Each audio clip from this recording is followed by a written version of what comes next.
तो देखो फिर क्या गया ये।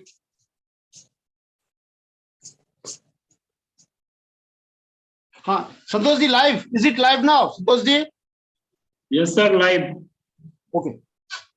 Very good evening, my dear viewers. In fact, I welcome all of you today on this Platinum Jubilee celebration on Education Pe Charcha, that is 75th session of Education Pe Charcha. I do express my apology for little kicks, for a little delay in kick starting of our session on the account of certain, unavoidable situation.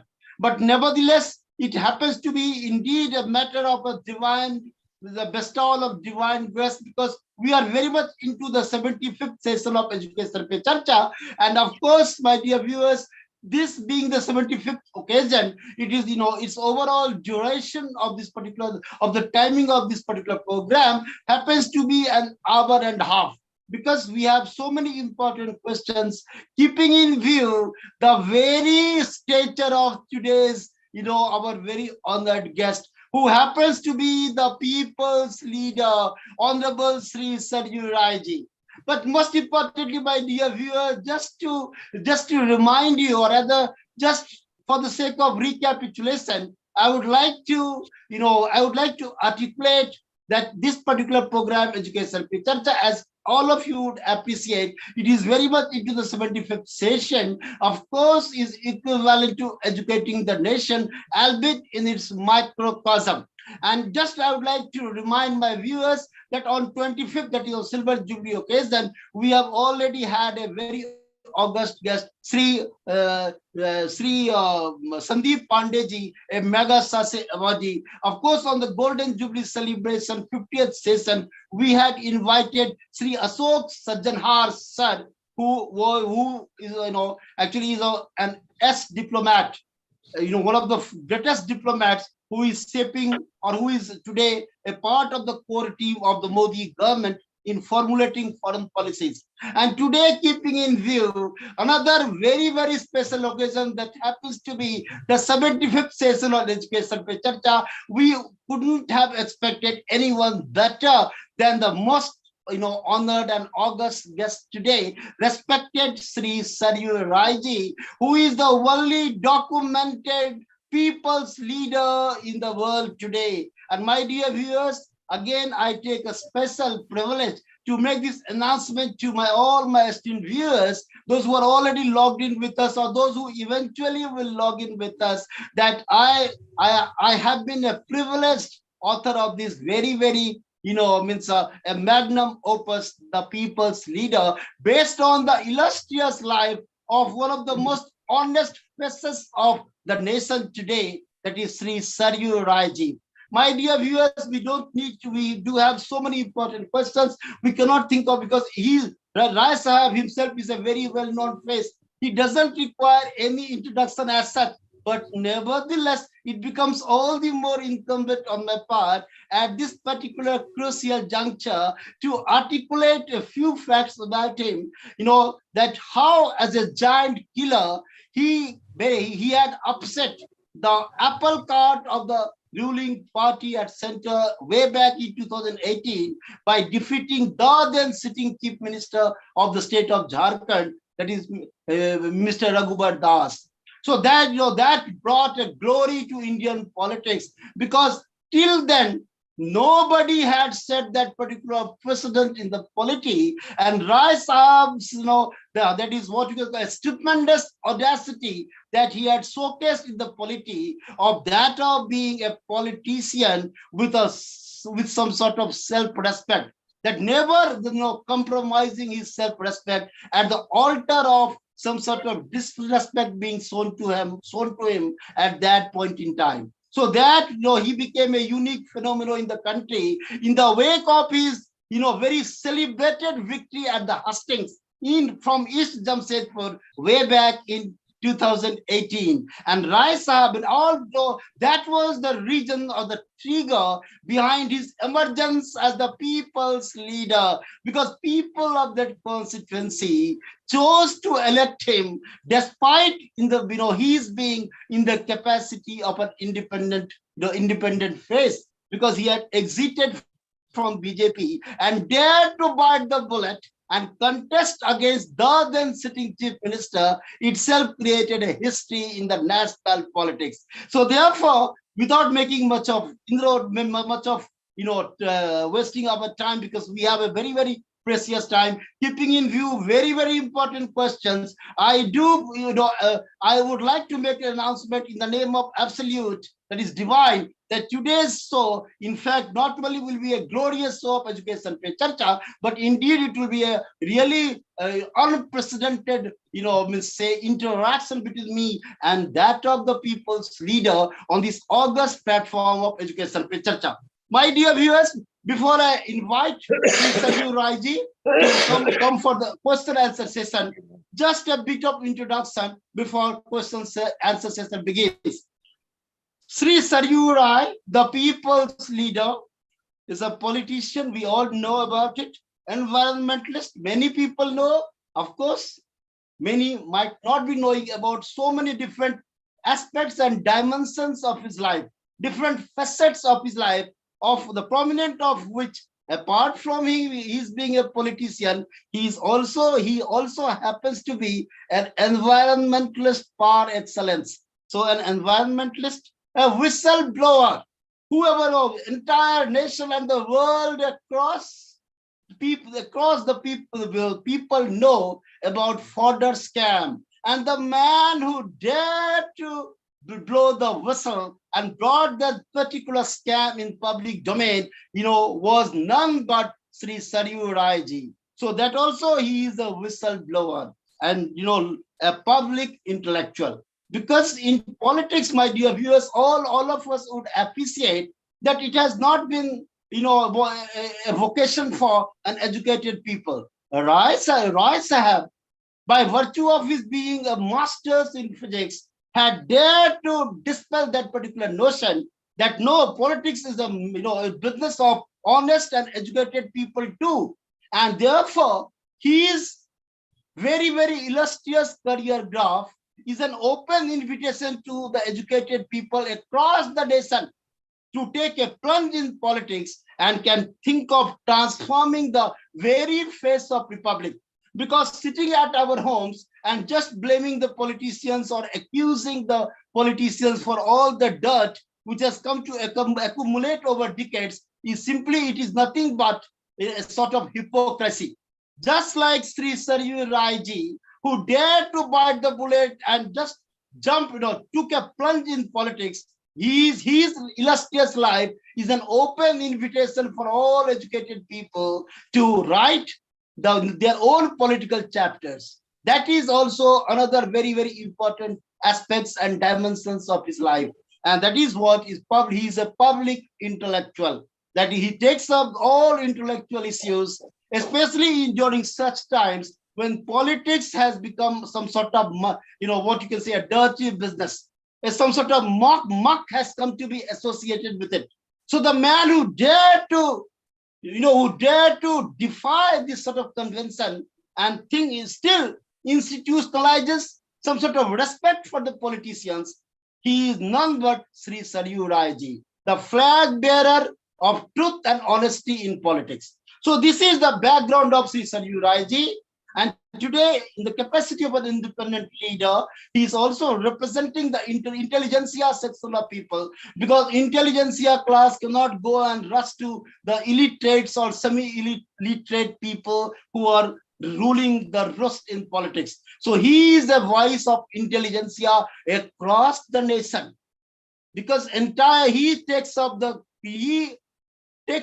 crusade on behalf of intelligentsia time and time again, to show to the country that indeed intelligentsia matters. That is also another aspect and dimension of his very illustrious career as that of an honest politician. So having introduced Rai Sahab, our very esteemed guest, we welcome you, sir, with tremendous sense of respect and a deep affection for you, because we all, the so-called intellectuals across the nation, we have a deep respect for another intellectual who is presiding over the destiny of the intelligentsia class, we all have a huge respect for you. And from this August podium, we would definitely like to make it known to the nation through this particular podium. So I very much welcome you. First question, I come, question answer session begins. Here comes the very first question to you, sir.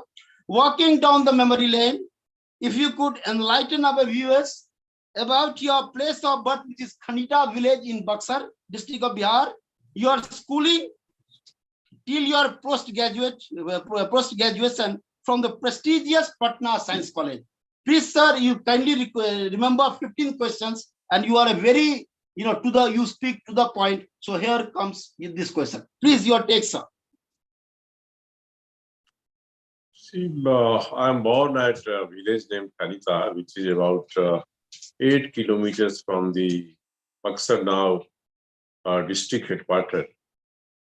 And at that time, when in 1949, I was born there, it was a very remote area. For the 4 months of rainy season, it was cut off from all over the world. And only the donkeys and were the only source of communication for bringing the daily uses things from Buxar to that area. And I very well remember that I studied up to class 3 in my village school, which had just one teacher. And we used to take the sacks to sit and slate to write. So one teacher used to teach 3 classes. And he was not paid any honorarium for that, but only whatever the peoples donate for him on the Saturday, which was Sanishara Puja. That was the earning which was going to him for his work. His village was about 5 kilometers. So every Saturday noon, he used to go to his village, and every Monday morning, he used to come to our village to teach us. So that was the scene. For 3 years, we were under him. After that, the block headquarters, Itachi, has just only a middle school. So I was asked by my parents to go there and study there. On foot, we used to go. There was no road, only the lanes besides the canals were the way to reach there. And for half a kilometer, we used to move to the paddy fields also. So this was the about 5 to 6 kilometers daily.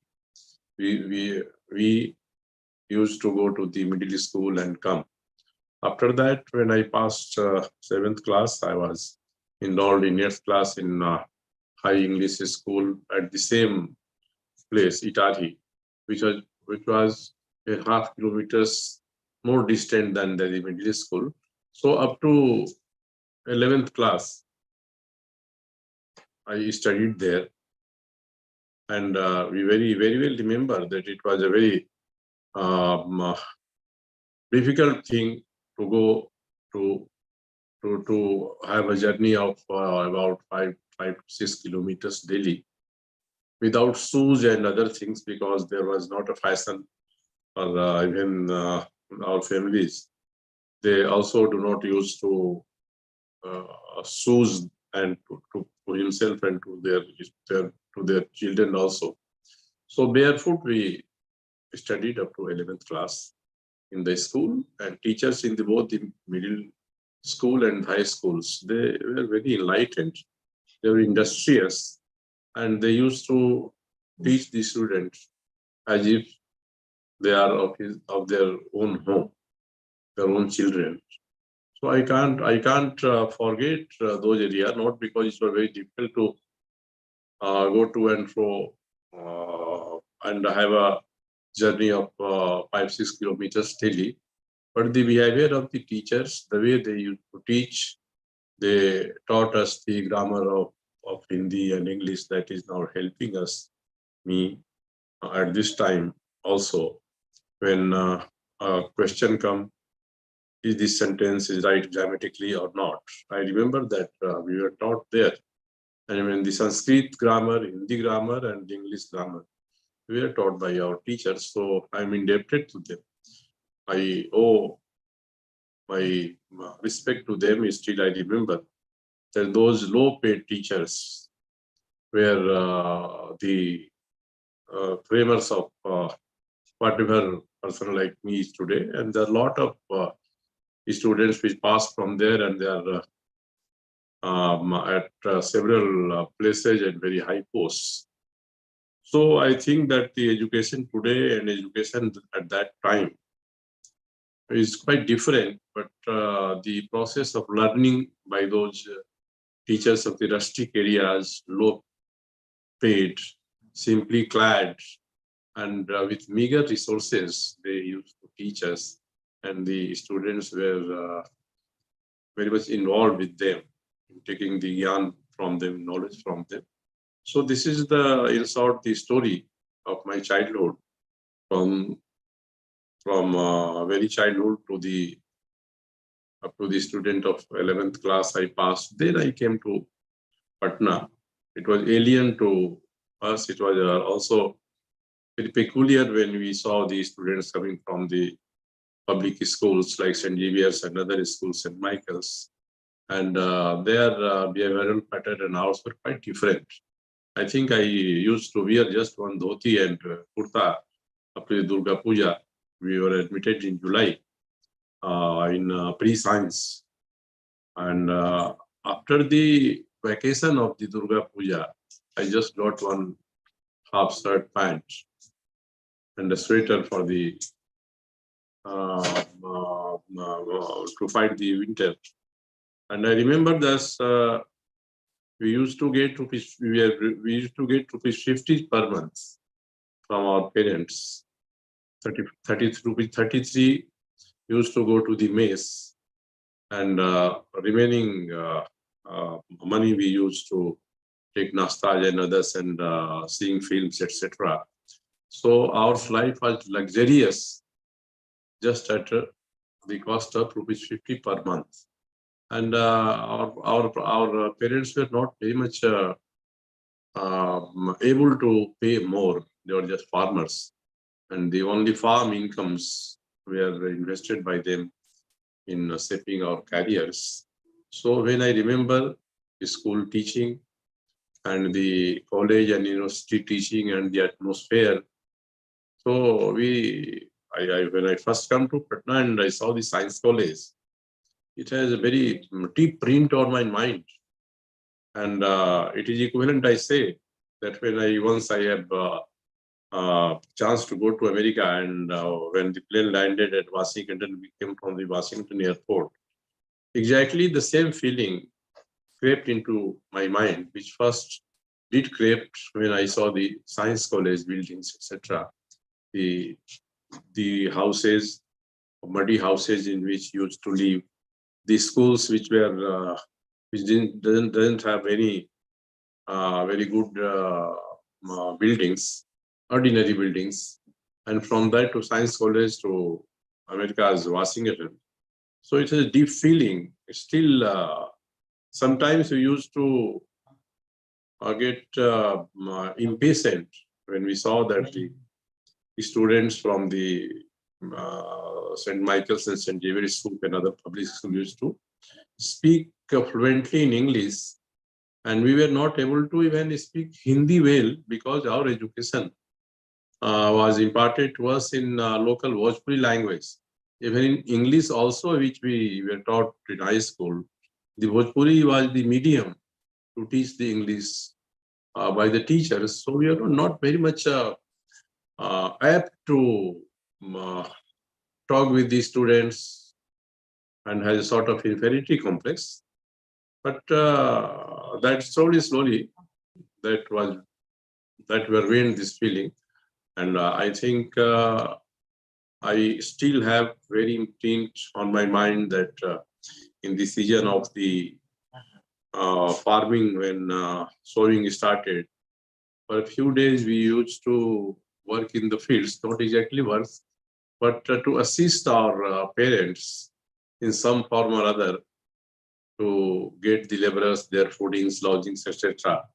So for 10-15 days, we used to involve in the paddy sowing and wheat sowing processes. So practically we learned at that time, though the agriculture was not so much advanced, and even the green revolution also not have stepped into our country. See that a period when only the manures being framed by us from the cattle's dungs, etc., were the source of growing our paddy and wheats. Since then till now, we see many things now. We see that when we come to know that there are so many institutions like Indian Council of Agriculture Research, IAR, agriculture universities. Then only we came to know that to assist the farmers in their field, how much the government is spending and how much brilliant minds are working in this in research and development field. So still the question come and creep into my mind that does the expenditure whichever done by the government on such institutions is actually going to the farmers who is actually working in his field. So we can't say that this much investment are now done by the governments. So many impressive palatial buildings which houses these institutions and our very learned researchers working on them is one aspect of the agriculture development, and other aspects that does it trickle to the field in the same manner, and the farmers who are toiling and making earnings through their sweets. Are they actually getting whatever they should get? So this is a miracle, and since we have practical experience from very beginning, due to a chance that we got birth in such area, which were a farmer's area, farmer's family. So now I always, whenever interact with them, I always calculate. I did work in the field of agriculture. I laid a few agitations for water sharing of stone canals, and also I am seeing the rivers and canal systems and the storage which are made out of the dams on the rivers. Are they actually fulfilling the aspirations of the farmers, or the other side of the development? I don't say I don't diminish them, but I always feel that the other side of development, which is either in the field of services or in the field of economic areas or in the industries, etc., they are they are drawing much more attention of the system rather than the person sitting on the farm and toiling to produce a few quintals of grains. So this always haunts to me. I also tried to bring a magazine in the name of PC Bihar from Ranchi from 1986 to 1993. I worked on that and as an editor of that magazine. And few agriculture universities vice chancellors were in the editorial board. We tried to say all these things. One problem which we used to discuss always, how the agriculture and the industries are different in view of the policy framing of the center and the state government. And I am still of the view that agriculture should remain another faculty, and it should not be given the status of industry, or it should not be declared industry, because it is a primary production venture. depending on the nature, and industries are closed one in a closed atmosphere.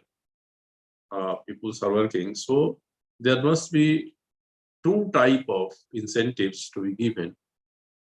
You see how much incentive our governments are giving to the industries, even they are taking their loans on its shoulders, and whereas the farmers, whatever they are given, that doesn't reach to them. So such things, whenever I articulate, I always remember that in childhood we were close to the farms. We were a farmer's son, and on foot for 5 to 6 kilometers when you used to travel for schooling. Both sides were the soils and the scenes of the fields always. So I think this is the story of my childhood, which still haunts my mind. And I always feel that the farmers and the farm laborers should get justice from the system.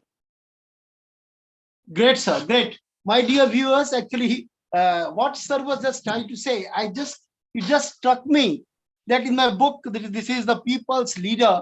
My dear viewers, this is the book, The People's Leader, which contains the entire life story, means say till a year ago of that of Sri Saryu Raiji. Actually, when sir was trying to say, and it is very much illustrated in the book also, about his own different experiences at two different junctures. As soon as he went to Patna Science College, and when he beheld all sort of mansions, big mansions, big buildings, he was flabbergasted. And as he said, when he landed at Washington, D.C., the sort of mansions, big skyscrapers that he beheld, he too was flabbergasted. So there was a very fantastic movie of Satyajit Ray, that is Apud Sansar in Bengali, where a boy, the protagonist Apu, when he came from the countryside to Kolkata, and when he beheld all such very skyscrapers, large buildings, he too was flabbergasted. So there, in the book, a parallelism has been drawn between that of our esteemed guest Sri Saryu Raiji and the protagonist Soumitra Chatterjee, one of the topmost superstars in Bengali movie. The sort of feelings are very similar. Indeed, my dear viewers, what sir says, everything should be taken at the face value, because he has been a crusader, and he being he takes tremendous amount of pride in confessing the fact that he belongs from farming community, and since the time constant is there, but nevertheless it becomes very, very quintessential part of communication to say that he was the man, continues to be the man, who from time to time has been raising the farmers issue in Vidhan Sabha or wherever it is visible. He never stops from articulating the aspirations of those who are languishing at the bottom of the social pyramid. That has been the phenomenon called Saryu Raiji. Thanks a lot, sir. Just coming to the second question now. What was the trigger behind your joining the students' movement under the Lok Nayak Jai Prakash Narayan, and the role you played under the immediate leadership of Sri Govindacharya ji and the broader leadership of Jai Prakash Narayan? My dear viewers, when the name Jai Prakash Narayan comes, I personally consider Jai Prakash Narayan ji as the greatest figure of India in post-independence phase. And sir also agrees to it, as we'll hear from him. Sir, your take now. See, I passed MSc Physics in 1772 batch of the Patna Science College. After that, I was in search of job of lectureship. I came to Ranchi, and one of my friends, K.V. Prasad, was a lecturer of English in Ramlakhan Singh Yadav College. He did arrange meeting with the secretary others, and I was appointed as a teacher of physics in Ramlakhan Singh Yadav College in, I think, 1973 December or 74 January. So when I went back to Patna to prepare myself to come to Ranchi for joining the college, I met my friends which used to work with me in Vidyarthi Parishad and other areas. They say that a movement is coming up. The student movement, which was later famous as 1974 student movements. So I forgot to come back to Ranchi, and I engrossed myself in that movement. And slowly, from the front of Vidyarthi Parishad, I was made a member of Students Action Committee, Bihar State Students Action Committee. When Ram Bahadur Rai was arrested, I replaced him in that committee. Govinda Charles was at that time RSS activist and Vibhag Pracharek at Patna. He was fond of working with the students, deliberating with them, used to come to universities and meet us. So that relation was also, I think I may say that a point which got myself involved in the student movement.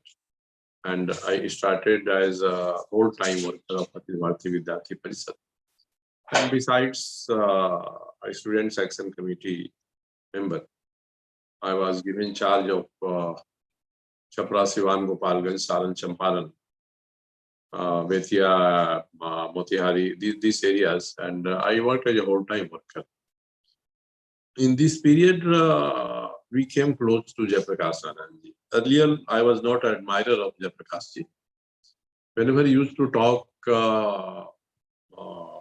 in our colleges and universities, we used to say that he's a person who has wasted his opportunities. He could have been the Prime Minister of the country, and he's working in the social sector for people upliftment. At that time, it was beyond our expectation and mind that a person of such caliber works with all these things.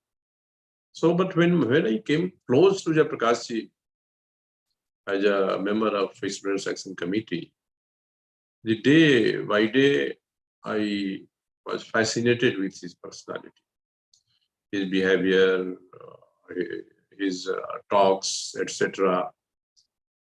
And one saying is that when you saw a person from a distance, he looks very lucrative. But when come close to the many persons, you feel that the image of him which was in our mind from a distance was not as real as when you come to close to him and see.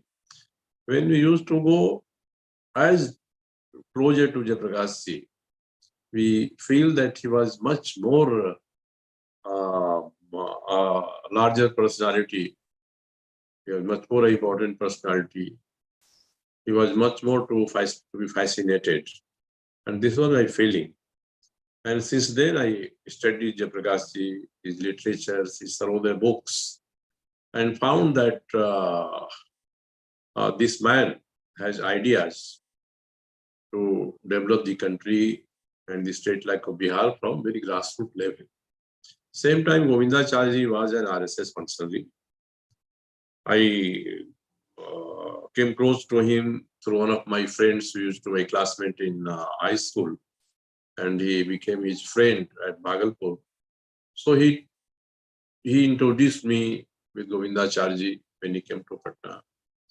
And we became a sort of friends, though he was an office bearer of RSS. My relation with him was much more of that of friendship. And when in Jayaprakash Anandji movement, he used to give the programs, suggestions to JP and others. This should be done on day-to-day basis. The program should be run in this way. So it was really, I never expected that this man, which you used to be a close friend of us, but this facet of his personality didn't come out, because only we are moving for Vidyarthi Parishad or RSS from one village to other, making people understand what RSS is, what Vidyarthi Parishad is. So this much, this facet of personality of Govindacharji was with us. He was a very simple person. He was very frugal. He used to live very simple living. That were all the things which impressed to us. But his mind works in all these fields to give suggestion to Jayaprakash ji, to organize the movement in such a way, to connect our programs in such a way to the people. So most of the ideas which JP used to tell the press or the people that this program we will take up for making our student movement ideals spread over the state and the country. So Govindacharya has much to contribute with it. So to both these persons, I can only say that the Prakash ji was unfathomably great person. The people like me who was not at all impressed by him before his movement started. And in very few years, 1.5 years, I came to the conclusion that he is a person who is much more bigger, larger than what we used to think about him. And similarly, Govindacharya was he was friendly with everybody, from children to an old man. And his simplicity impressed us. But I never thought that he too is of such a caliber that he assisted Jayaprakash ji in shaping his movement. Govindacharya is still with us. I used to go to all his programs. We are friends like previously. Our relations are equally deeper, and I appreciate him. I say, I venture to say the viewers of this Your Education Pe Charcha, that whatever Govindacharya thinks about shaping the nation from common man, from farm areas, from the Go Ganga and others, he is doing a great work. And at this age of 80 years, whatever he says impresses each and every one. But we think that the governments and the system at large has so many tasks to do. Govindacharya ji from Karnataka to Haryana to Varanasi, he is working on experiment.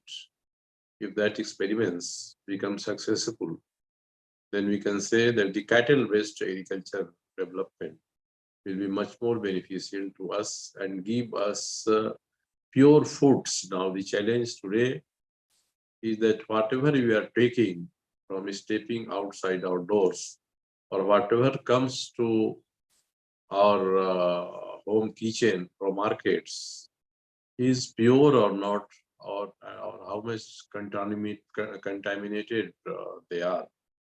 Even the holograms and the seals of the FSSAI, they also are not able to make our foods contamination free. So a great challenge is of this very basic thing, the resources which the nature provided to us, air, water, and food.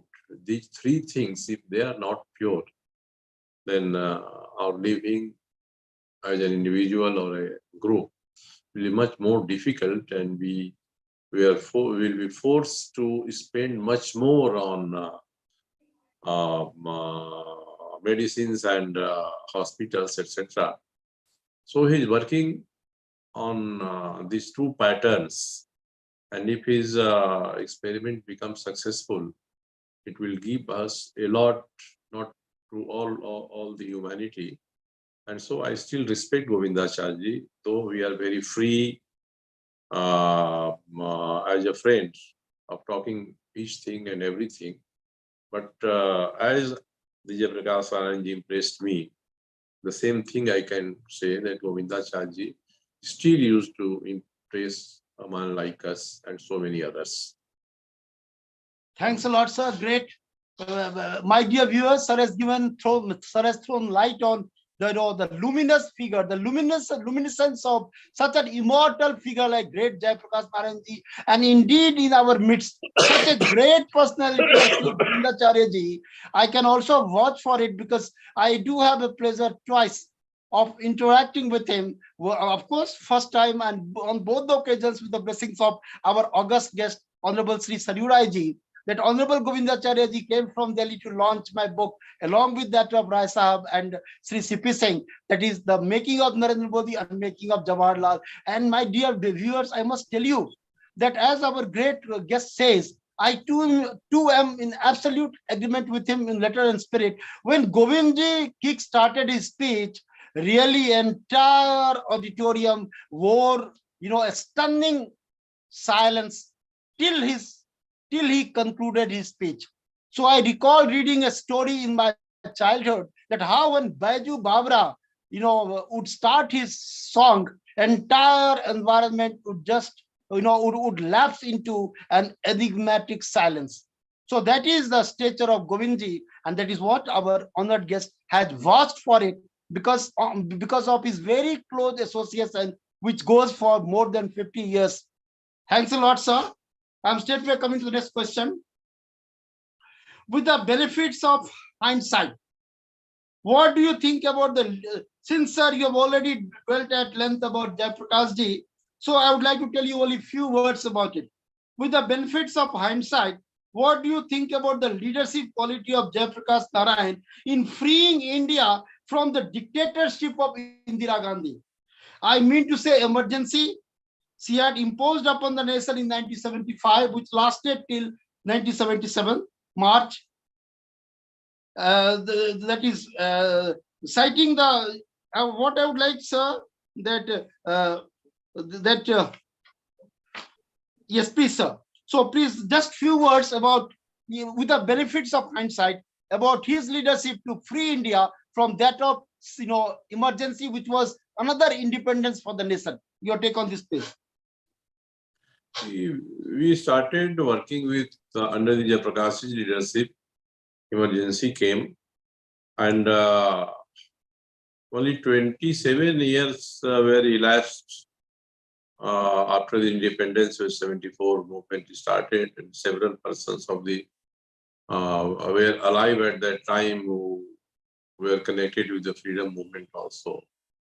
So we used to feel that this is the second independent movement.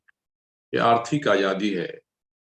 आर्थिक आज़ादी के लिए जयप्रकाश जी का ये संघर्ष हो रहा है. Political freedom was won by our great leaders in 1947, and all these things are part of history. But only one thing I remember, that in 1949, Vijay Prakash ji was honored by his contemporary friends at Patna.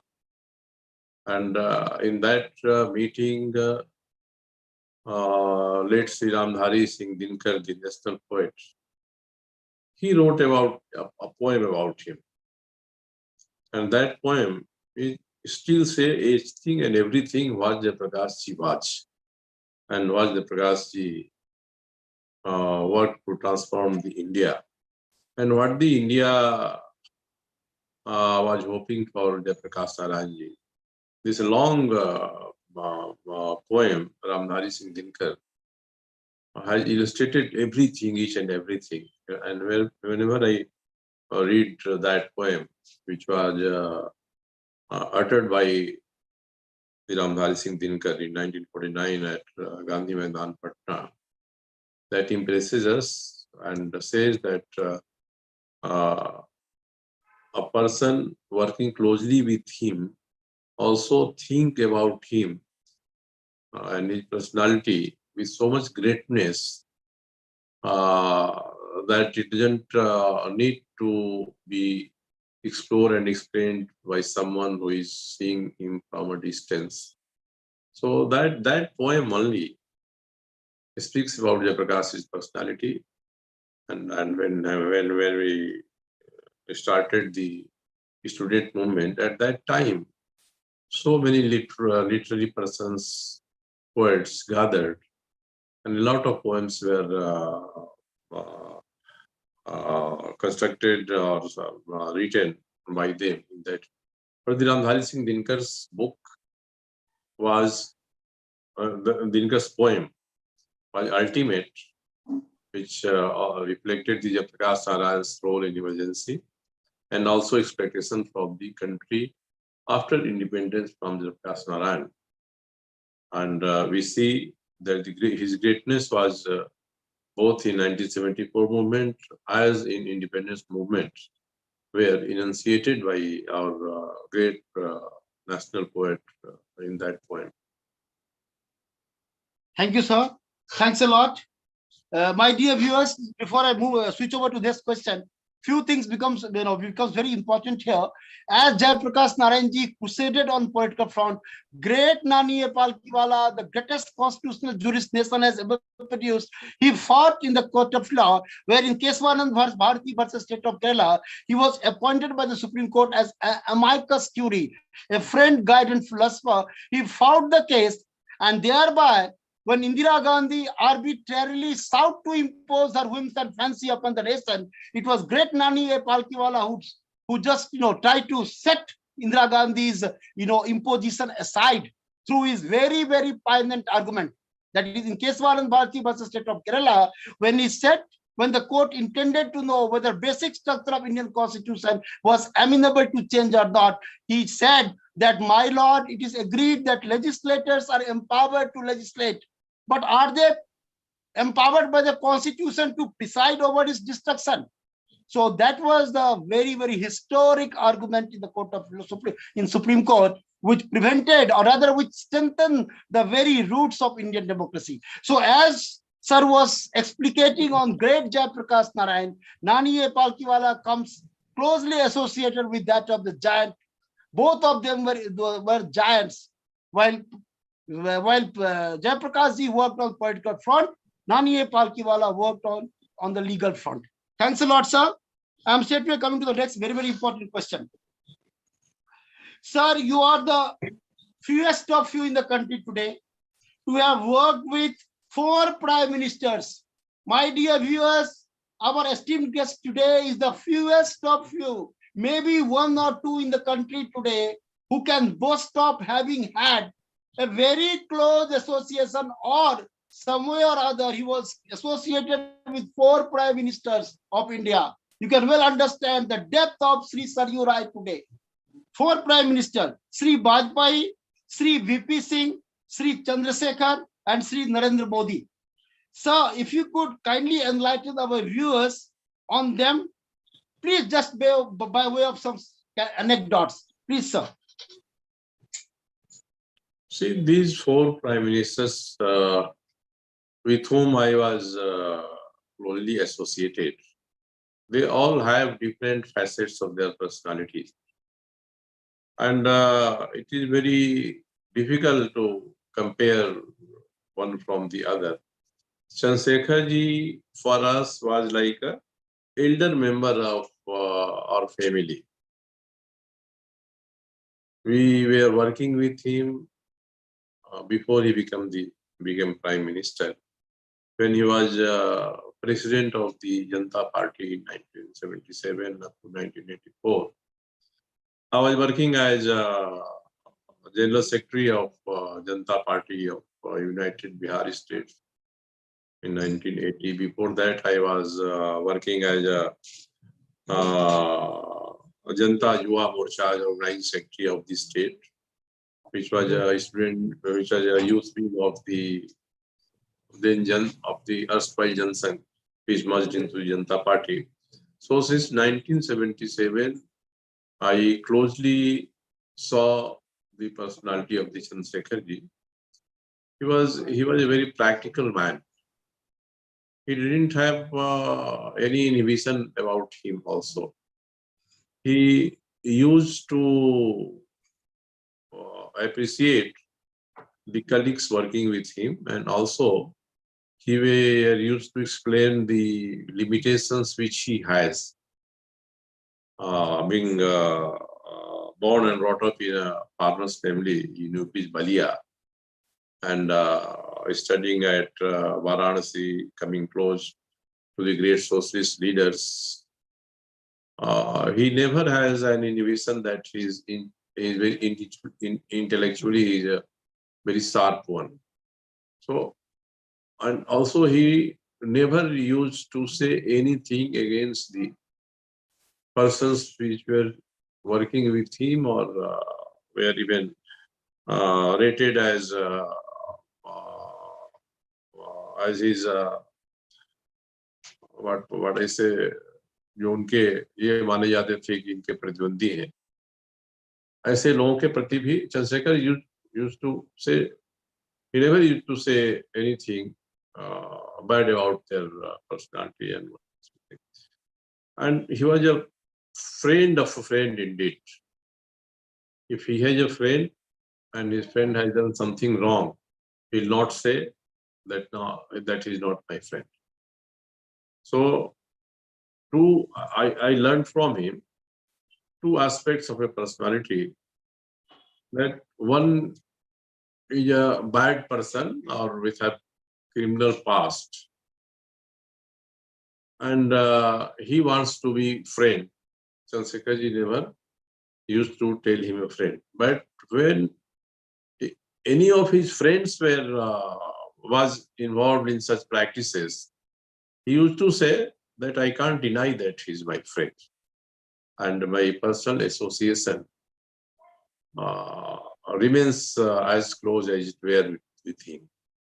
So I learned from him that a man of criminal attitude cannot be rated as his friend. But when his friend goes on this way, then he's not a friend, he can't deny. So this is a very big thing about his personality. He was very forthright when whatever he says. Jayaprakash ji, he was like his disciple, because Acharya Narendra Dev and Jayaprakash Anand were the persons who influenced his personality very much. And all we used to we used to say that we should do whatever we can do for common people, for farmers, for farm laborers. And he never earned anything for him. So this was a great thing about his personality, that as a chairman of a party, as a leader, he used to take donations, but not a pie was spent on his personal life, families or family members. It was all for the people, all for the party. So this was conduct of Chandrasekhar ji. I admire him, and still I rate him the greatest, one of the greatest prime ministers of this country. He has. He may have so many not so much impressive person, but as a prime minister, as a member of parliament, as a chairman of the Janata Party, he was his working was very transparent. Whatever he get, he used to throw it to the people and to the workers and everything for their well-beings. There are, I think there are hundreds of persons which were which are personally indebted to them because he helped them in their bad days. And as far as Vajpayee is concerned, he used to be the school of thought which used to belong. And he's such a stalwart personality that it will not be fair for a person like me to tell anything about his personality. He has a composite personality. And he was a person who used to love his workers also. And at several times, he used to transform his opinion or his decisions when even a simple person goes to him and tell that this will be a better alternative. And he personally used to acknowledge it also. So he was such a great person, and he belonged to our school of thought. So from very beginning of our socio-political career, we were enamored with Vajpayee's personality, and this remained to the last. VP Singh movement, in fact, we were trapped into that movement because a person like me felt that VP Singh is starting second chapter of the JP's movement. When a slogan came that Raja nahi fakir hai, Bharat ki takdeer hai. So I became very close to him also when Ramthan ji was made Jan Morcha president. I was there, a party of this decision, and I traveled to several places with him. And I was the first person who took his program on the Jayaprakash Naran's birthday on 11 October in 1989, I think. He, on my request, came to addressed a rally. And Chandrasekhar ji was very angry with me for this because Chandrasekhar ji used to organize a very impressive show at Jayaprakash and village in Balia district on the same day.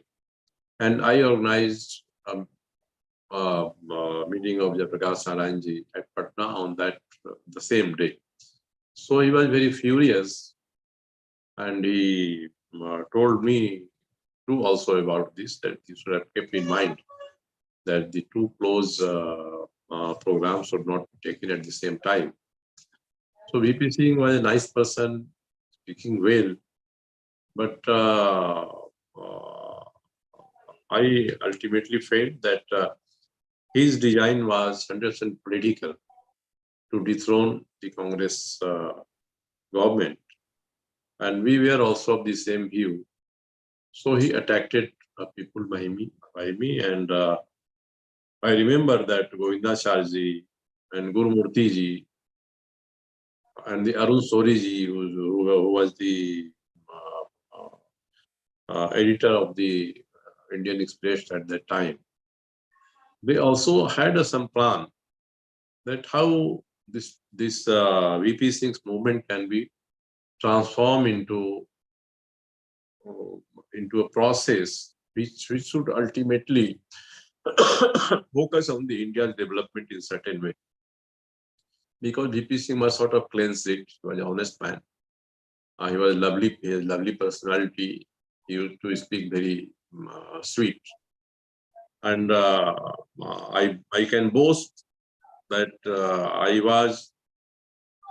I too had privy to be associated with Govindacharya ji, Guru Murthy ji, Arun Sori ji, and we used to meet frequently with at the Sundarnagar residence of the Ramnath Goenka ji. And but ultimately that could not take shape. The government was changed. Rajiv Gandhi was removed. But what we expected from the VP Singh, it never took shape. So it is sort of disappointed for all of us. And now the Narendra Modi ji is the Prime Minister. It will not be very wise to say that we used to be friends, but sometimes publicly he acknowledged it. And I had seen him working as a General Secretary of the BJP, the way he used to conduct the meeting, the way he's conducted the Murli Manohar Joshi's yatra up to Srinagar Lal Chowk. So meticulously he handled all these things, and at that time we used to meet on various occasions. Narendra Modi ji, Pramod Mahajan ji, Arun Jaitley, Venkaiah Naidu, and Sushma Swaraj. These leaders emerged in decade of 90 as a second generation leader of the BJP. And Govindacharya ji, in fact, was a person who used to work with Advani ji as his personal assistant and later on general secretary. He was of the view that both the leaders of the party, Vajpayee ji and Advani ji, now they are aging. And the leaders which formed the Jan Sangh and later they become the pivot of the BJP, they too are aging. So a group of young leaders would emerge. So very consciously, Govindacharya ji planned all these half a dozen leaders which I named earlier, that they should come up and they should take the charge of the BJP. And in that process, I saw the formation of the personality of the Narendra Modi ji. And the days when Narendra Modi ji was thrown away from the Gujarat by the then BJP stalwarts of the state. At that time also, he very patiently he stayed at BJP headquarters and worked as in charge of the Himachal and Haryana and other places. So I have seen him and his meticulous methods. At that time, we were not very impressed with him. But when he was made by Advani ji, suddenly the chief minister of the Gujarat, we were all it was unbelievable for us that a person is sent to them. But now I can say that Advani ji has a great vision about his leadership, and he conducted his best as a chief minister, and now he is conducting and giving his best to the country as prime minister. Anyone is free to differ from him, to criticize from him, or to support from him and his views, even up to the extent of the extremities. But now I feel that Narendra Modi is a personality which country needs today. We cannot hope from one person to give his best in every field. But we can say that in this given situation, our country, we challenge we are facing the challenge of the forces which are trying to disintegrate this nation, to work on our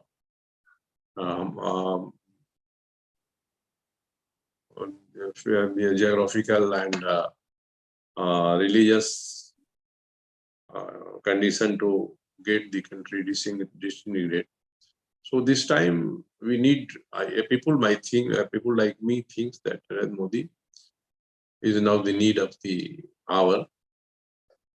There are so many deficiencies on whose form is criticized.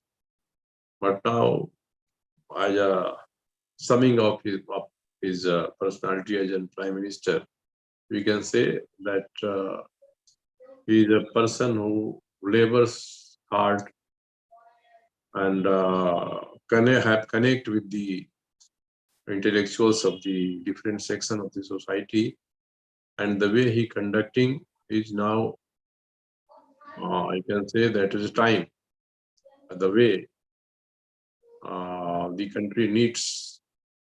So as a person like me, I can say about him that with all love and affection apart, I can say that he should give his best to the country, keeping in view that the country's specialities too are maintained and the mainstream of the country's movement that should also be kept intact. At the same time, the enemies of the country, both outside the border and inside the border, they should be tackled very heavily as is doing this.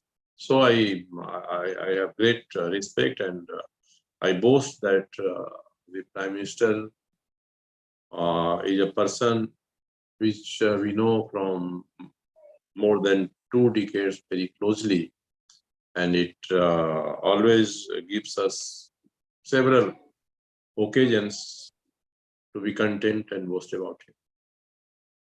Thanks a lot, sir. Great. We are also running short of time because we have several questions now. Now I am coming to a very important question, because today you are a most venerable leader of Jharkhand.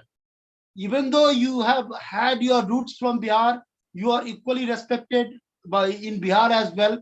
But you are today the representative face, or what I would say, a forthright representative face of politics of that of Jharkhand. So now straight away we are coming to Jharkhand, because you are what I can say, a custodian of the trust of the people of Jharkhand in myriad ways. So therefore, now question begins, sir, because you play a pivotal role, you played pivotal role, you continue to play a pivotal role to ensure that the public interest is very much upheld in politics. Even though the nation knows, even the state of Jharkhand knows that how the politicians have their own credibility crisis. There is a question mark on the credibility of politicians across the nation, especially in Jharkhand. And amidst this credibility crisis, you are a flag bearer of that of upholding the public interest in politics. So straightway coming to that. So we'll come to other questions little later, but Jharkhand is very, very important. So you have been instrumental behind making Sri Babulal Marandi as well as Arjun Mundaji as the Chief Minister of Jharkhand, and even scuttling the appointment of Kariya Mundaji when it was almost certain that he was about to be the Chief Minister. You are the only person who created precedent in the history of BJP. You took all the MLAs from Jharkhand to Delhi to seek their consent, to express their consent to the then BJP national leadership, and thereby you scuttled the appointment of Kariya Mundaji as the Chief Minister of Jharkhand. So please try to enlighten our viewers on these three people. Why you have favor in the appointment of Babulal Marandi as the first Chief Minister of Jharkhand, as well as Sri Arjun Mundaji later, but at the same time, you sabotage the appointment of Sri Kariya Mundaji. So please enlighten our viewers on this, sir. Please. This cannot be explained in such a forthright way. Kariya Mundaji is a person to whom I respect a lot till today. He is one of the founders and promoters of the Jan Sangh and the BJP in the state. And he's one of the stalwarts. And also, he has a capacity to go with the organization. The organization made him MLA, Minister, MP, the Speaker of the Lok Sabha. He always stick to the discipline of the organization. So it is not very true to say that I did sabotage him. But at that time, situation as such that the workers and MLAs of Jharkhand were in the favor of Babulal Marandi. And I didn't took the MLAs to Delhi, but the High Command just invited the MLAs to take their views about the first Chief Minister of the Jharkhand. It can be said that I impressed upon several MLAs, and I had one view that Babulal a young person should lead the Jharkhand, and the Kadiya Munda should fulfill the expectation of Jharkhand as a minister in central cabinet. So it was not that I made the Babulal chief minister. The other people may say, but it is very difficult for me to accept this. The parties in majorities was in his view, and majority's views are reflected before the High Command at Delhi, and High Command, in fact, installed Babulal as the chief minister. And the same thing happened when Arjun Munda was made the chief minister of the Jharkhand.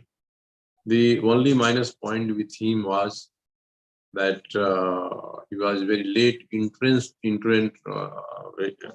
was one of those who entered BJP in 1999. He was earlier JMA MLA, and he became MLA of BJP in 2000. And in 2003, many persons of Ala Kaman, many leaders who were asked to supervise the Jharkhand, they failed that when we are replacing one young person, another young person should be the next chief minister. And again, Kadiya Mundaji was in the fray. I can say that he was in no way less better than any of these two persons. But the circumstances at that time was such that the emergence of the state, they preferred Arjun Munda's name. Rajnath Singh was here as a supervisor from the Ala Kaman, and they all selected Arjun Mundaji. I may have my own views. I was lenient with Arjun Mundaji. A few things of his personality impressed me a lot. So I was with him. And so were the other MLAs. Then he replaced Rahul Almarandi as chief minister. It can't be said that Kadiya Munda's claim was sabotaged, but I will accept and agree that Kadiya Munda was one of the front runners for the chief ministership in those days, and he was no less better than the choices made by the MLAs and a person like me at that time. So it will not be, I think, appropriate to say that his claim was sabotaged or I made them. There's popular feeling that I was a person behind Babulalji and Arjun Mundaji's elevation as chief minister. But it is not really true. It was a popular belief among the legislators and workers of the BJP at that time, because these two leaders, Arjun Munda as a minister in the Rahul Almarandi's government, and Rahul Almarandi as a chairperson of the financial committee of the BJP, he developed a very keen relationship with the workers of the BJP and also the MLAs of the BJP, and same was with the Arjun Mundaji also. So, due to their such calibers, that they were made chief minister, and if one is made, others is left out. So it is a natural process. If I boast that no, I did these things, it will not be appropriate, because both these two past chief ministers of the Jharkhand, leaders of the BJP, has a very keen interest in politics and has a very practical qualities to deal with the politicians. And I can say that one of them may be selected by the BJP High Command to lead the state if time comes in future. Kadiya Munda is now there to bless with them, and any misgiving which be in the mind of Kadiya Mundaji or his supporters, I always say that I did at that time what my conscience says to do. It has nothing that I had something against the Priya Mulaji or love and affection with the Arjun Mulaji or Paula Bananji ji. But I always say that Baulal Marandi was my first love and the Arjun Munda was my next choice. Thanks a lot, sir. My dear viewers, though I came to know from some of my very, very reliable source that Sri Arjun Munda ji continues to hold our esteemed guest in a very, very high esteem. Even when he was the chief minister, when our august guest Sri Saryu Rai ji would visit him, once the man who accompanied him has just confided in me that Arjun Munda ji would stand up while greeting Rai Sahab into his chamber. So you can well understand that even though, with all sorts of modesty, whatever he has articulated, that is beside the point, but indeed, he played an instrumental role in terms of installation of that of Sri Arjun Munda as the Chief Minister of Jharkhand. Thanks a lot, sir. Since time is very less, I'm coming to very important question, sir. Why do you think, being one of the pioneers in terms of creation of such a minerally rich Jharkhand as an independent state? Of course, you were a part of Baranchal committee of BJP and played a very, very pivotal role, no denying the fact. Sir, Jharkhand continues to languish at the bottom of the developmental pyramid despite 22 years since its creation. Do you think, albeit with the benefits of hindsight, that creation of Jharkhand state was a blunder?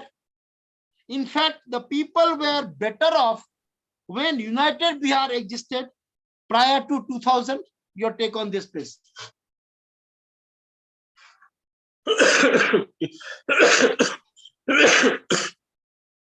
Creation of Jharkhand state was never a blunder.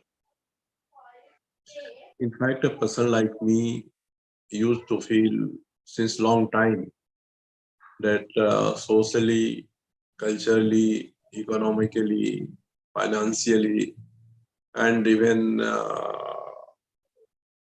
at the causality of the nation, this area was different from the Bihar. It would have been separated, I think, a few years ago. When I was not in politics, I used to move this area, and I always feel that if this place is separated from Bihar, it will thrive better, and the peoples of this state will get chance to show their capacity to develop. This was my thought, and I written a few articles in 1998 and 2002, which BJP's Kailaspati Mishra appreciated very much, because the BJP also was of the view that in the name of the Baranchal state, this area should be separated. In 1988, I think, in Agra convention of the BJP, they decided that this state Baranchal separated from Bihar, and he appreciated much for my two articles, one in 1988 and another in 2002. And other is 1992, and he said that this has given intellectual affirmatives to our political states. For both these things, I was from very beginning of this view. At the same time, the Jharkhand Mukti Morcha also used to spearhead a movement for this, but we had some misgivings with them. So Govinda Charji, who was in charge of this Jharkhand area, his plan was of a social engineering and roping into the a few leaders of the erstwhile Jharkhand Mukti Morcha, like Salend Mahato and others, and later on the Arjun Munda. It was in fact his plan that if such persons of the Jharkhand Mukti Morcha may come with the BJP, then we shall be able to spread our base in this area. And he did that. And so now Shailendra Mahato is not with the BJP, but he became member of parliament from BJP. His wife became a member of parliament from the BJP, and she is still with the BJP. Arjun Munda became the chief minister of the BJP, and several other such persons, well-meaning persons, which were in JMM, but whose thinking was brought. They were brought by the Govindacharji to the BJP. And this is the reason that BJP in 2000 could make its government here. But the dichotomy is that why this state didn't develop. In fact, the problem is, genesis is in the mindset of the people of this state. I always say that the tribals and other persons claiming to be local of this area have some grievances with those persons like me and others, which came from different states here, because in the British periods also, the industrial development took place in this area. So due to that, several persons from all and every state of the country, they came here, they settled. Now they are said to be outsiders. And so there is misgiving among the psyche of the people claiming to be original inhabitants of here or locals and the outsiders. Govindacharya's philosophy, and even we also tried that this feeling should be veiled. This feeling should be removed, and one feeling of statehood for everyone who lives here should be promoted. Jharkhand is for everyone, and Jharkhand is of everyone. And we also told those who are called outsiders, we also say that now Jharkhand is a separate state. A time was that it was in Bihar. And after 2000, before 2000, Jharkhand was in Bihar. And after 2000, I say openly that there is a Bihar in the heart of the Jharkhand also. And people of Jharkhand should also recognize that the person from Bihar and UP, Bengal, Odisha, Chhattisgarh, Tamil Nadu, Andhra, who came here and settled, they should be treated equally as the citizens of the state. And this is a difficulty. And now the time is that the government which is ruling is now enlarging this gap. 2-3 years back, I asked the chief minister, they must try to bring cohesiveness amongst the people of the state. And this is the main thing that we can't develop. This state could not develop. The corruptions and mismanagement, they have their role. But if a sense or a feeling of statehood will not come in the mind of everyone, and everyone, if doesn't respect each other as a citizens, as a residents of this state, then only a composite view will start, and one voice for Jharkhand will emerge.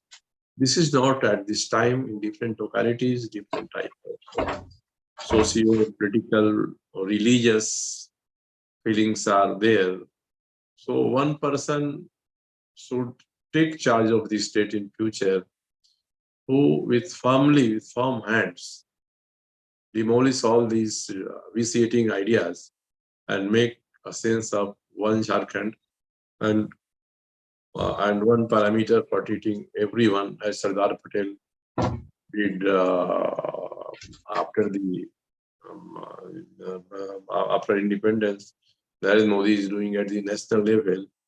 So largeness of the mind of the peoples who claim to be tribal leader, to be local leader, and they feel that the outsiders are still here, they should not be here. Because the outsiders who came here since 100 years, at that time this was part of Bihar. I always say that, remember, in 1911, Bengal was separated.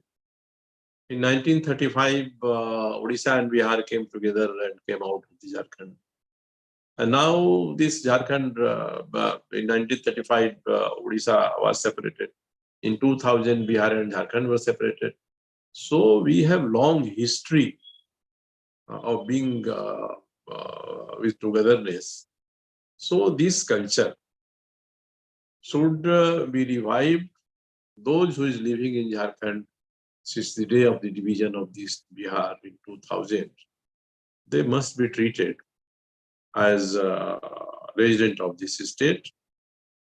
Maybe that we can give priority to the local peoples. I feel that there is a feeling about people like us in this state, ये अच्छे तो हैं पर अपने नहीं हैं. Then this feeling of अच्छा and अपना will persist since long. The diversities will rule the state. So how the diversities will be contained needs to be thought by each and everyone. I am trying with this. I still try that the persons who came from the different states of the country since last 100 years, they too are residents of this state, and the constitutions give us the right and privileges to be here. And anyone should not deny the provisions of the constitution. If you shall deny, then the same thing will happen again. Now, three policies of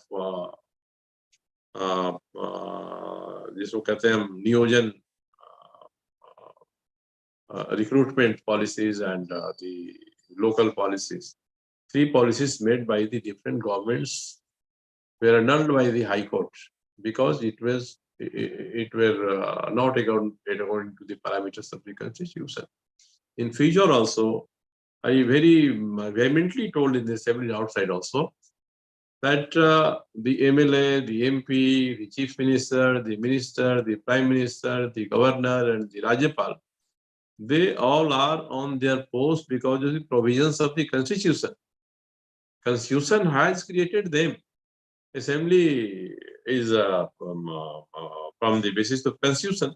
If one person defeated in the hustling, come to say that I was defeated by very small, very meager margin, so I too should be allowed to enter on the assembly. So if such thing will start, then the assembly will not function. So we must respect the provisions of the Constitution.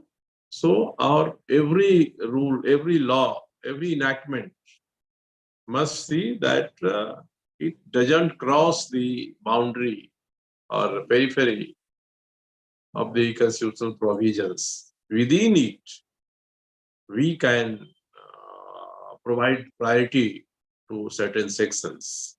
This is also according to the Constitution. And if someone says, no, we shall rule, but we shall not abide by the constitutional provisions, no progress, nothing will come which we can appreciate. So this is the region, main region is this country, this state of, and the several regions of this state are now very distinctively debating over the issue. And I always says that only Constitution should prevail. That's all. Great, sir. My dear viewers, sir has mentioned a very, very crucial point. Indeed, Jharkhand is negotiating with this humongous crisis, which happened in Maharashtra in 2008, when Raj Thackeray and his goons had driven out the students from Bihar and UP on the ground that they should not be allowed to take railway examination in Mumbai. This is a serious constitutional crisis which has bedeviled Jharkhand, and being a true representative of the aspiration of the people of Jharkhand, Sri Saryu Rai ji from time to time has been very strongly highlighting this particular issue because it challenges the sanctity of the Constitution of India. Therefore, it is indeed a volatile issue, and of course, it is a duty of the Chief Minister and his government to ensure that who they designate as outsiders should not be discriminated against, because that will be against the very sanctity of Indian Constitution. Thanks a lot, sir. I'm coming to the very next question. My dear viewers, it is a very, very important question, because that has gone to make Sri Saryu Rai ji as the people's leader in the world, where in Ramayana, Sri Tulsidas ji has incorporated a very, very important characteristics of that of Sri Ram, when the stanza says, Kshatriya tanudhari samar sakana, kul kalankat hi power ana, kahau subhavan kulahi prasansi, kalahu darahin ran ragbansi. Like a true Kshatriya, he had taken up the cudgel for all the humiliation meted out to him in the year 2018, and chose to take an independent path, to carve out an independent path.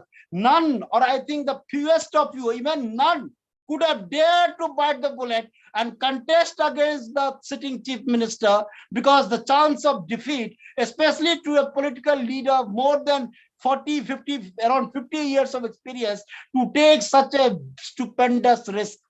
But Rai Sahab had shown the Kshatriya-like characteristic, which is incorporated in Ramayana, attributing to that of Lord Sri Ram, when he fought the election and defeated the incumbent chief, the then incumbent chief minister, the sitting chief minister from East Jamshedpur. That makes him the people's leader, because people of East Jamshedpur had decided to vote for an independent candidate rather than the mascot of the national party, or the party ruling the nation as well as the state then. Very important question, sir. You are parting of ways with BJP in 2018 on account of denial of nomination from BJP from West Jamshedpur. You contested as an independent candidate from East Jamshedpur and defeated the sitting CM Raghubar Das. If you could go back the memory lane and tell our viewers about the situation which led to eruption of your contesting against the then CM. Please, sir, I would like you to sum up quickly, because 2 questions more, please. See, I was a minister in the cabinet which was run by Sri Raghubar Das ji. As a minister, I always used to draw attention of the chief minister and others about if something held very wrong, or you can say that it was not appropriate at the time. So due to these misgiving came into the mind of the chief minister that I'm opposing him. And when the election time came, he made it a point that I should not be nominated from fighting election on BJP ticket from Jamshedpur West. When this sound came to my knowledge, I straightway contacted my central leaders and say that I have been a worker of Sangh and Vidyarthi President BJP since long time. I had differences also at some times with you. But as a man of organization, I just want to say you that if you do not want to nominate me for fighting election, you tell me just now. And I shall myself call the press and tell that enough is enough. I have done a lot of politics. Now I am not interested in fighting election. So I will myself announce it. At that time, everybody said, no. If you're not, then we'll fight the election. If you're not given ticket, if you deny ticket, it will send wrong message in the people. Not once, but 2-3 times when the in charge of the state for elections, Mr. Mathur came from India. So also opened in mind to him. To others also, when I went to the at the time of the parliamentary board meeting, I went to Delhi and I sounded Rajnath ji and others that if you are to deny me the ticket, then send me in advance. I'll myself say that I will not contest election now. But it was not done. the first list, the parliamentary board announced my seat, my name was pending. In second list also, my name was pending. In third list also, my name was pending. The fourth and last list came, and one day was left for nomination of the for the election. In fourth list also, my name did not appear, and it was pending. Then it crept into the mind that I'm being humiliated by them. If their plan would have been that one day elapsed, we will not file nomination, that easily we shall weed out him without taking any decision. So then my core of the heart, the sound came that you should not tolerate this humiliation. And so I allowed that person who is behind this, creating this humiliating situation for me, I will fight election against him only. It was not very easy because at that seat 6 months ago, the parliamentary election was held, and BJP candidate has more than 1,000 votes, 1 lakhs vote lead in that constituency. But some sound of providence came to me and said, no, you don't tolerate the humiliation. You face humiliation, whatever will happen will be seen. So I announced, and since then the people of the constituency, they themselves came ahead. I was never in that for 15 days. I just moved wherever the people called to me in this constituency, and I saw that every year, every place, the people and even the BJP workers, they are far ahead. They're saying that chup chap hum rahenge, we are in organization. So chup chap cylinder chap, मेरा cylinder chap था. So ये situation एक हो गया मेरा, इसमें contribution यही है कि I gathered the courage to say, to announce that I will contest against the persons who is key to humiliation on me. And my humiliation was taken by the constituents, their humiliation. So I own. So I don't say that is my contribution. Even I openly say that majority of the RSS sympathizers, majority of the BJP sympathizers, they worked for me. They voted for me. So it is not my just personal victory. My contribution is just that I restored courage to say no to no, and should say that no, I shall fight election independently. This is the situation. Great, sir. Great.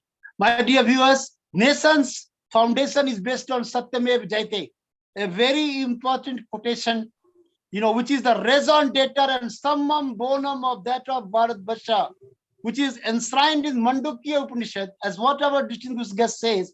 The people of his constituency, including RSS leaders and workers, thought that very pillar of the republic was very much, in a critical stage, was very much in doldrum, and that is why en masse they voted for our distinguished guest and ensured his victory, because it was the victory of righteousness over over the humongous wrongs that were done to him.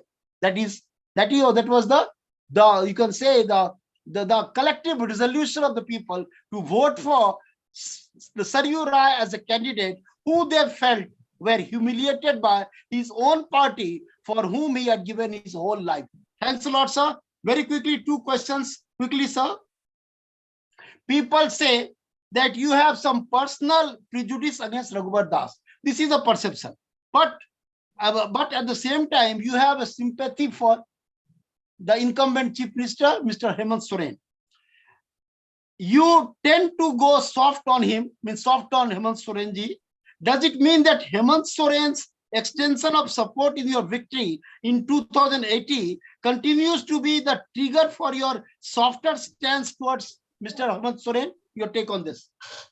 See, Hemant Soren has supported me He supported me as a leader of the JMM, despite the fact that the Mahagathbandhan has its own candidate pitted against me. The Congress, one of the stalwarts of the Congress, was a candidate from here. Still, he supported me. Even Lalu Yadavji also supported me. Nitish Kumarji, Sudesh Mahato, they all supported me because they were not kind to the humiliation which I was forced to face. And since up to last 2 years, I said I support the government of the Hemant Sorenji, but on the merit. I'm kind to him because he is a very lovely personality. He deliberates with a sense. There are so many things which came during his rule, the corruption, etc., and the widening the gap of the people of the Jharkhand and the outsiders living here. So all on these counts, I am the person who is opposing him with a very believable logic. So it is not that because he supported me, I expressed my gratitude to him. Still, I say he supported me, and many other persons supported me. But to his government, my support and opposition is on the basis of the merit. गुण और दोष के आधार पर है. जितना मैं in his government, I fight and I am vocal against the corruption in his government with facts and figures, not because his political opponent or opposition party is criticizing him because opposition is to criticize the chief minister. But I placed right figure before him also, in the assembly also, that in this field things are not going well, rather than going very bad, worse, and the worst. I also told that sometimes I think that this government of Soren is, by its conduct, the government is inviting the president rule in this state. Because whenever you will challenge the veracity of the constitutional provisions and challenge the government of India on each and every decision, it will not help you. But same time, I may say that I asked 1 year ago, not 1 year, but about 6-7 months ago, that to fight the center against its cruelty of his government, you must choose to explore your narratives. Some narratives which Hemant Soren is now placing before the people. But I differ and you say that the narratives should be put in a different manner. There must be cohesiveness in the all the residents of this state, and not only on the basis of the diversities of the state. You should go up to this extent that the cohesiveness or calm of the state should be affected. So I say him, he has now in this controversy, if I agree with him, disagree with him, but he has developed his personality.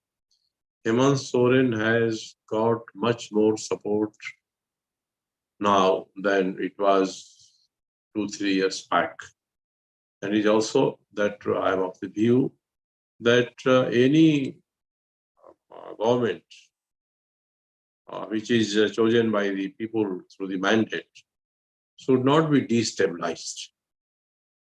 So any process to destabilize the democratically elected government will not be very good for this state or for the country. So the center also, the BJP leaders also, they must wait. After 2 years, there will be election. People may deny Hemant Soren.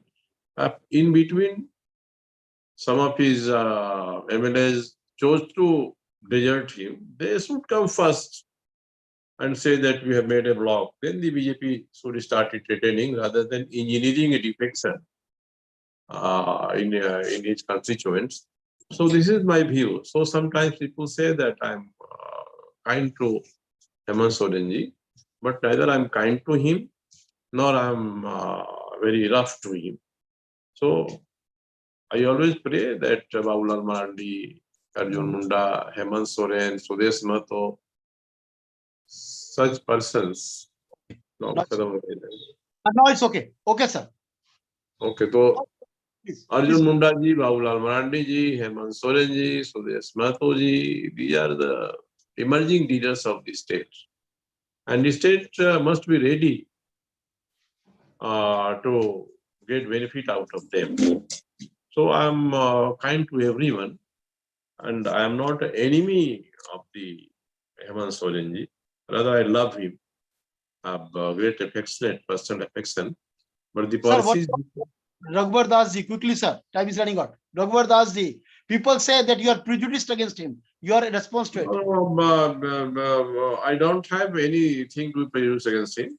When I was in 1980, the General Secretary of the United Bihar, of the Janata Party General Secretary, ruling party General Secretary, then he was nowhere, not even a worker in any party. So I will not denigrate myself to be prejudiced against him.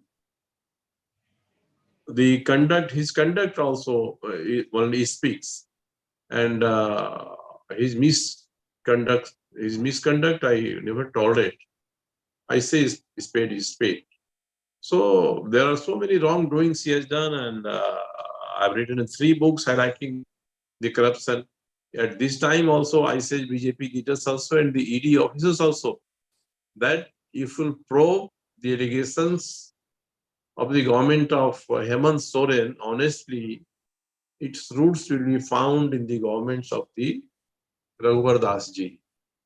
So if you will be honest, then you will reach there. And this is true. I say it with facts and evidences. He was chief minister at that time, but he's not. He has not enough weight, strengths that people like me should be prejudiced him. I'm kind to everyone. Why should I prejudice it to such person? Thanks, sir. Great. Great, my dear viewers. What our distinguished guest says, I also vouch for the same. Indeed, Hemant Sorenji is a very nice person. In one of the private functions, I introduced him to His Holiness Swami Sri Umakantanandji, and instantly Hemant Sorenji bowed down, touched the feet of our Guruji, that is Swami Umakantanandji, publicly. So whatever may be the dealings, whatever the degree and magnitude of person, but he has some personal characteristics which are to be appreciated. So, sir, are you there? Hello, Rai Sahab, hello. Ji, boliye. Yes. Actually, Yeah. sir, yes. Sir, I'm just coming to the very, I think that, yes, just last question, sir. Sir, you are the people's leader. Being a master in physics from Patna Science College, you are an intellectual politician. Hence, you are a role model for the people, to join politics, which continues to be some kind of taboo for the educated people to join politics. So, sir, please, your message to such intellectuals or educated people to take to politics, so that the sort of accumulated muck which has come to be associated with politics can be swept aside. Your message to such educated would be politicians, please, sir. This is a beeline of the retired administrative officers and others to enter into the political arena. But everybody sees just electoral success, which he may get if he enters into it. And a few persons get success, so it, I think, inspires a large number of persons.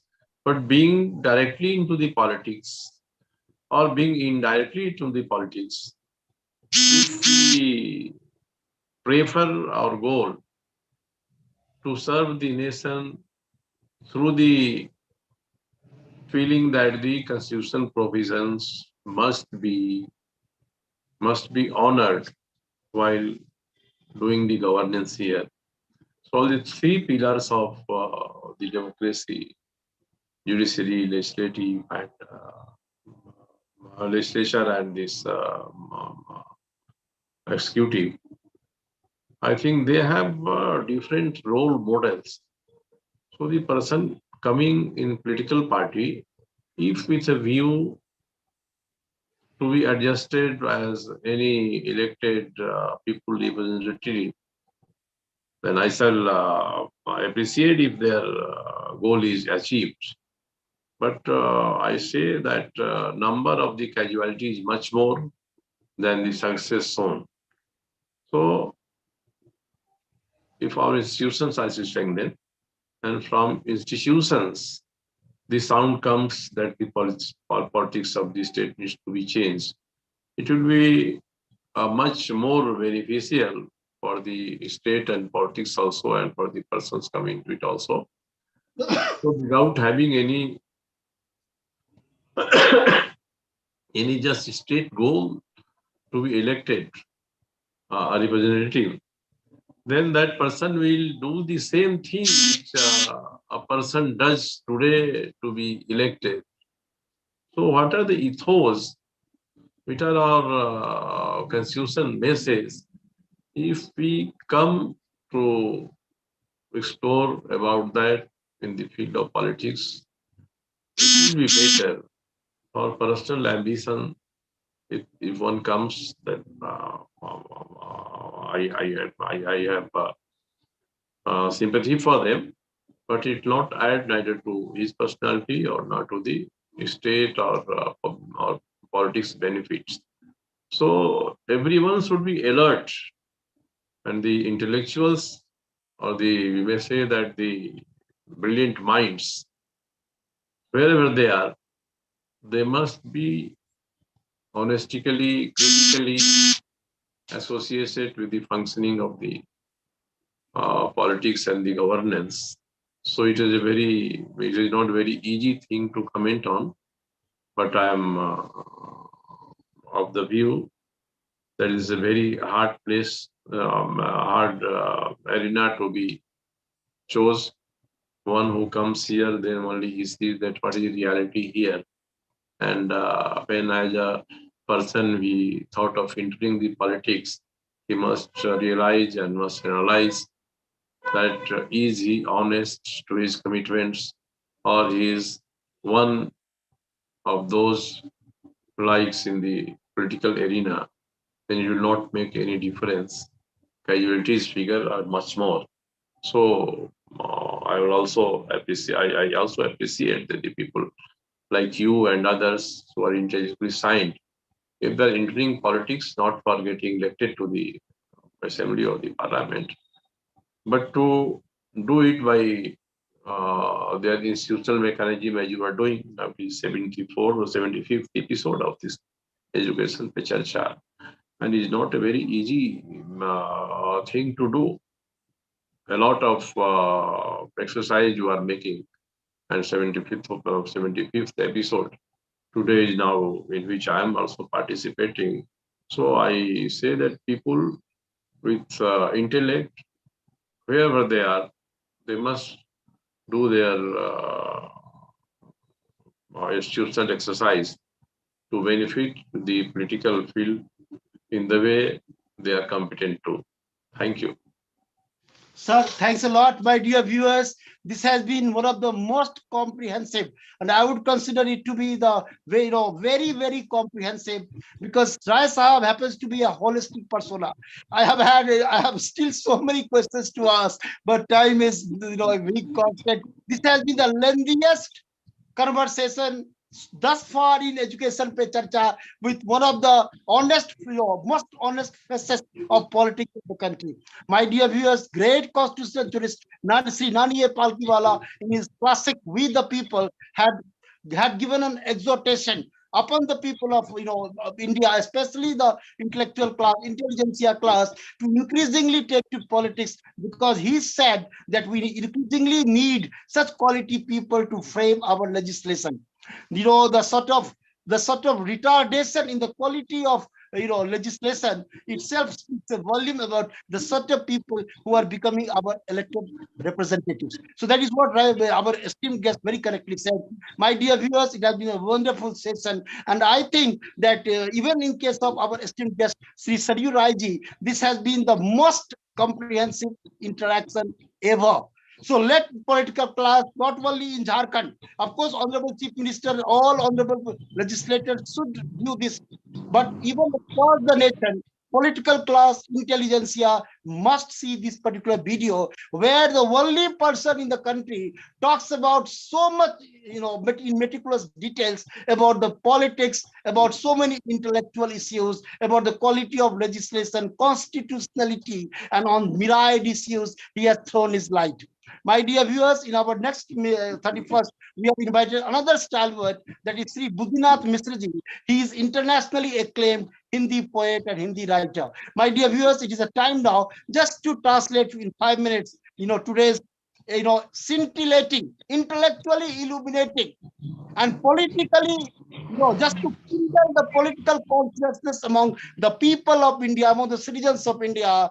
Rai Sahab, really today, my dear viewers, I would like to say, just said, one of the viewers had sent me a greeting saying that today you are going to create a legacy for the nation. Yes, this video is a legacy for the nation, for the current generation, for posterity, to know about Jay Prakash, behemoth of persona called Jay Prakash Narayan, and none other than Rai Sahab, who has worked the canopy of blessings of great Jay Prakash Narayan. Whatever he said, that remains testamentary.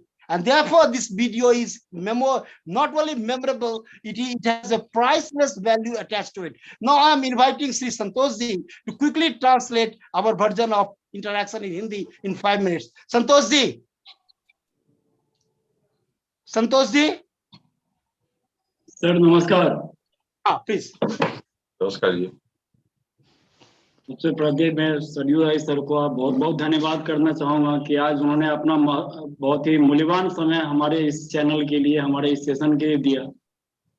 Sir की बातों से मैं बहुत ज्यादा बहुत तरह से उन्होंने मुझे प्रभावित किया है। और बीइंग अ झारखंडी, मैं एक झारखंड का रहने वाला हूँ, धनबाद से बिलोंग करता हूँ। तो बीइंग अ झारखंडी मैं ये कहना चाहूंगा कि जिस तरह से झारखंड का राजनीतिक परिदृश्य है, उस परिदृश्य में आप जैसे लीडर्स का होना झारखंड के लिए बहुत ही गौरव की बात है। आपकी असीम प्रतिभा से झारखंड ने बहुत कुछ सीखा है और आगे भी झारखंड को आपका मार्गदर्शन मिलता रहेगा। ये हमारी प्रार्थना है आपसे कि आप सर हमें लंबे वक्त तक झारखंड में अपनी सेवाएं दें, और केंद्र में भी आप जिस प्रकार पूर्व में थे, भरोसा करता हूं कि आगे भी आप केंद्र की राजनीति में भी आगे आएंगे और झारखंड को और देश को मार्गदर्शन प्रदान करते रहें। सर मैं बहुत कुछ नहीं कहना चाहूंगा, तो इन्हीं बातों के साथ आज का सेशन हम लोग एंड करते हैं।